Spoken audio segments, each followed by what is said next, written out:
अस्सलाम वालेकुम dear students. आज का हमारा टॉपिक है बेटा न्यूरॉन। इसमें हम पढ़ेंगे स्ट्रक्चर ऑफ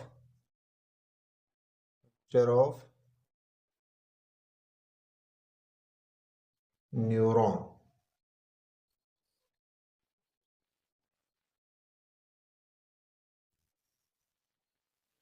अच्छा बेटा, स्ट्रक्चर के ऊपर जाने से पहले हमें ये देखना है कि व्हाट इज न्यूरॉन। तो कहेंगे बेटा neuron is the structural structural and functional unit of nervous system.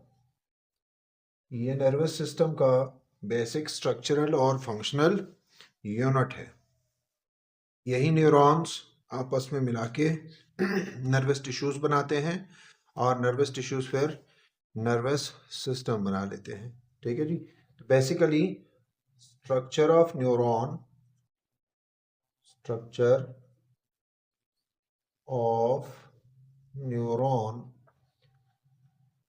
Consist of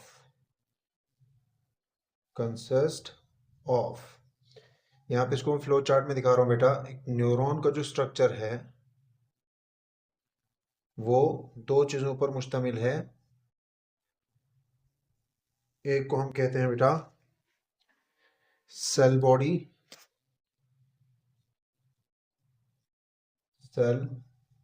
body और दूसरे को बेटा हम कहते हैं cytoplasmic extension.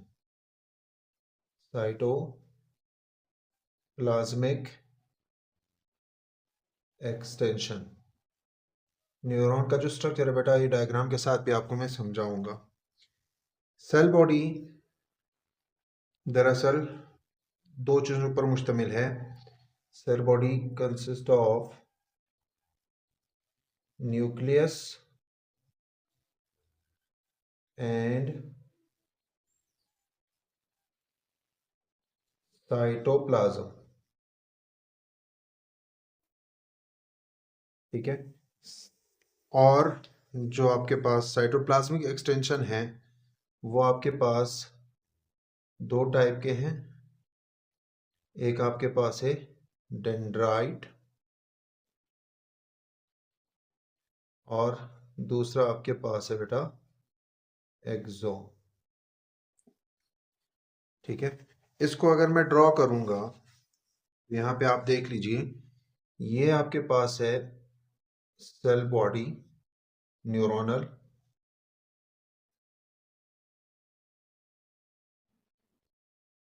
This is the nucleus. ये होल स्ट्रक्चर आपके पास ये सेल बॉडी है। इस सेल बॉडी के अंदर दिस इज साइटोप्लाज्म और ये आपके पास है बेटा न्यूक्लियस। दूसरा हमने क्या बताया, ये साइटोप्लाज्मिक एक्सटेंशंस। तो इट मीन्स यही साइटोप्लाज्म फिर आगे एक्सटेंड होता है। तो इधर मुख्तलिफ जो कॉर्नर्स आपको नजर आ रहे हैं, यहाँ से ये साइटोप्लाज्म क्या हो रहा है, ये एक्सटेंड हो रहा है। ठीक है, इसलिए इनको हम बोलते हैं साइटोप्लाज्मिक एक्सटेंशंस। इनमें बेटे आपको वाज़ेह फर्क नजर आएगा। आपके पास कुछ जो साइटोप्लाज्मिक एक्सटेंशंस हैं दे आर शॉर्ट और ये थिन भी हैं। ठीक है। और दूसरा ये जो साइटोप्लाज्मिक एक्सटेंशन है this is long and thick cytoplasmic extension है। अब इनके फंक्शन के बेस पे बेटा हम इनको नाम देंगे। तो फंक्शन में ये जो थिन और शॉर्ट साइटोप्लाज्मिक एक्सटेंशंस हैं ये क्या करते हैं, ये पैगामात को सेल बॉडी की तरफ लेके आते हैं। ठीक है। यहाँ पे पैगामों को हम कहेंगे नर्व इम्पल्सेस। तो ये जो मैं लाइन ड्रा कर रहा हूँ दिस इज नर्व इम्पल्स। ठीक है।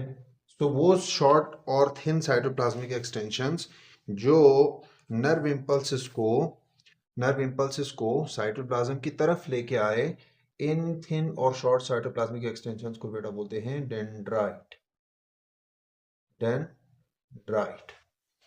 और फिर सेल बॉडी का काम क्या होता है? इन नर्व इम्पल्सिस को रिसीव करना और इसको प्रोसेस करके फिर फर्दर आगे ये फॉरवर्ड करता है। तो यहाँ पे आपको जो नर्व इम्पल्सिस की डायरेक्शन है वो away from the cell body नजर आ रहा है। So the cytoplasmic extension which is long and thick that conduct nerve impulses away from the cell body, cell body से अवे लेके जा रहा है, इसको आप बेटा बोलेंगे एक्सॉन। ठीक है, ये जो एक्सॉन है बेटा ये आगे आके इनके टर्मिनल पार्ट्स आते हैं जहाँ पे इसकी एंडिंग्स होती हैं और हेड लाइक प्रोजेक्शंस बनते हैं। इस एरिया को बेटा बोलते हैं एक्सॉन टर्मिनल्स। ठीक है, और यहाँ पे जो हेड लाइक प्रोब्स हैं, ये जो हेड लाइक प्रोब्स, इनको हम बोलते हैं साइनेप्टिक नॉब। ये साइनेप्टिक नॉब, ये जो नर्व इम्पल्सेस सेल बॉडी से अवे आया है, इनको दूसरे जो न्यूरॉन है उसके हवाले करते हैं।